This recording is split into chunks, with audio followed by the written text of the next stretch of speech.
प्रधानमंत्री जी, अगर आप नहीं संभाल सकते इस देश को, अगर यहाँ के नागरिकों को सुरक्षा नहीं प्रदान कर सकते हैं, तो आप अपने गद्दी से इस्तीफा दे दीजिए साहब। आप कब तक चुप रहिएगा योगी जी?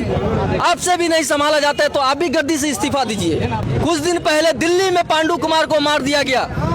जो मौलाना तौसीफ रजा साहब है, उनके साथ जो ये हत्या उनकी जो की गई है, ऐसे लोगों को जल्द से जल्द पकड़िए। जो भी दोषी है उनको कड़ी से कड़ी सजा दिया जाए। जो भी हमारा संविधान कहता है उससे कड़ी से कड़ी उसको सजा दिया जाए कि आने वाले जो ऐसे प्लानिंग करने वाले लोग हैं, जो सोचते हैं कि लोगों को मार काट के दहशत फैलाया जाए, उनके दिल में दहशत फैलना चाहिए कि कानून किस चिड़िया का नाम है। से हम लोग आते हैं किशनगंज जिला से। बहुत दुख की बात है कि हमारे ही जिला के जो मौलाना तौसीफ रजा साहब है, उनके साथ जो ये हत्या उनकी जो की गई है, जो बरेली में यूपी में की गई है, इसकी मैं जितनी भी निंदा करूं ये कम है। क्योंकि इस तरह के एक इंसान को जब इस तरह से मारता है और जो बाकी इंसान वहां देखते रहते हैं, ये इंसानियत को खत्म होने की निशानी है। ये जो मनुष्य है, एक दूसरे को अगर मनुष्य ना समझ के जानवर समझ के जब इस तरीके से काम करने लगे तो ये बहुत ही दुखद बात है। और ये जो इस सरकार है, अभी जो बिहार में सरकार है, दिल्ली में सरकार है, यूपी में सरकार है, पूरे हिंदुस्तान में जो सरकार है, इस सरकार में इस तरह की घटना आम हो गई है। पता नहीं सरकार के लोग जो दोषी है, जो गुनहगार है, उनको कब तक संरक्षण देती रहेगी।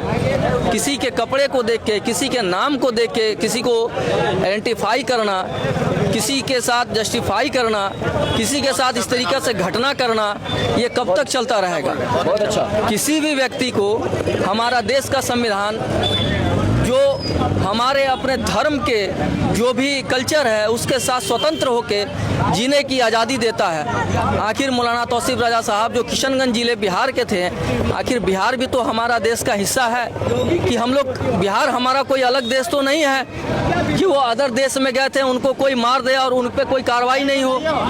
ये कब तक ऐसा चलता रहेगा?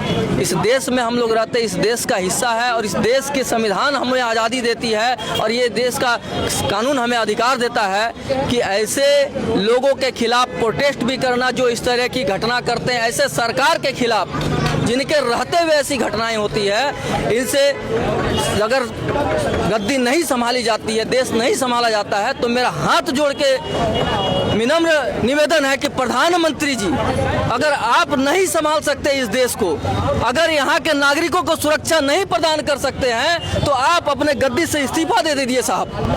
कब तक ऐसा चलते रहेगा? आखिर योगी जी जो एक साधु संत होते हैं, एक साधु संत हैं, और वो जब उनके यहाँ पे एक जानवर को हत्या करता है तो इतने कड़ी कार्रवाई करते हैं, एक इंसान की हत्या हुई है। आप कब तक चुप रहिएगा योगी जी? आपसे भी नहीं संभाला जाता है तो आप भी गद्दी से इस्तीफा दीजिए। और हमारे नए नए मुख्यमंत्री जी सम्राट चौधरी जी कब तक मौन रहिएगा? आपका बिहार का व्यक्ति का जान गई है। ये एक घटना नहीं है। कुछ दिन पहले दिल्ली में पांडु कुमार को मार दिया गया। क्या हुआ उसके साथ? कहां तक न्याय पहुंचा? ये कब तक चलता रहेगा? ऐसे लोगों को जल्द से जल्द पकड़िए। जो भी दोषी है उनको कड़ी से कड़ी सजा दिया जाए। जो भी हमारा संविधान कहता है उससे कड़ी से कड़ी उसको सजा दिया जाए कि आने वाले जो ऐसे प्लानिंग करने वाले लोग हैं, जो सोचते हैं कि लोगों को मार काट के दहशत फैलाया जाए, उनके दिल में दहशत फैलना चाहिए कि कानून किस चिड़िया का नाम है, ये हमारा देश का कानून क्या है और उनके साथ क्या सलूक हो सकता है।